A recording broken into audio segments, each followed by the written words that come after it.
დილა მშვიდობის. უბრალოდ არ შემიძლია ეხლა ეს არ ჩავწერო რა. ეხლა უყურე ერთი ოხროხინეს წინასწარ მეტყველებას მოქმედი მღვდელია რა.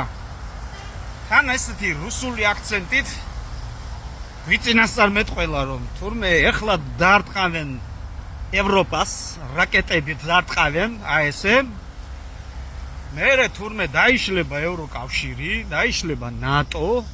თბილისში ძალიან ცუდი ამბავია, იმიტომ რომ ხალიფატი ჩამოყალიბდა და მთელი ამბები მოხდება.